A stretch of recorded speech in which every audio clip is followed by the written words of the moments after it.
Bienvenue pour une autre légende autochtone, celle du cercle de vie éternelle. Dans un village inuit, niché au bord de la mer gelée, les igloos scintillaient sous les aurores boréales. Les aînés racontaient aux enfants l'histoire des esprits de la nature et du grand cycle de la vie. Parmi eux, un jeune chasseur nommé Nanook, curieux, courageux, écoutant chaque mot avec fascination. Son cœur vibrait de désir de comprendre les liens entre les hommes, les animaux et les esprits qui régissaient leur monde. La mer gelée, les montagnes enneigées, les vents glaciaux forment un décor à la fois rude et mystique, où chaque souffle semble porter une voix ancienne. Un matin, alors que Nanook chassait sous la glace, il aperçut un étrange éclat sur la surface d'un trou de pêche. En s'approchant, il vit un esprit animal, mi-renard, mi-lumière, qui semblait l'inviter à le suivre. Le chasseur sentit à la fois la peur et l'émerveillement.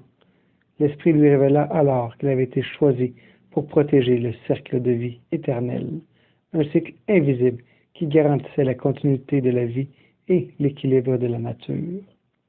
Mais cette mission n'allait pas être facile. Nanook devrait affronter des épreuves et comprendre les secrets des animaux et des esprits. Nanook suivit l'esprit à travers les étendues gelées, les forêts d'arbres nus et les rivières figées.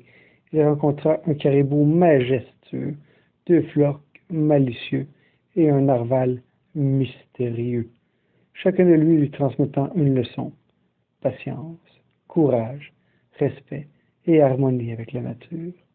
Chaque épreuve, le jeune chasseur sentait son cœur et son esprit s'élargir. Les aurores boréales illuminaient ses pas, comme si le ciel sous lui guidait sa route.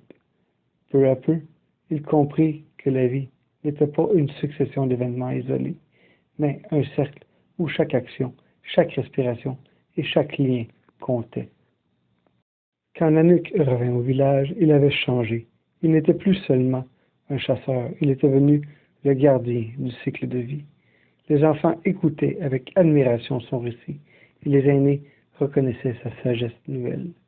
Autour de lui, les animaux et les esprits semblaient veiller silencieusement, témoins de l'équilibre restauré. Le cycle qui continuait, la vie, la mort et la renaissance, s'enchaînait sans fin.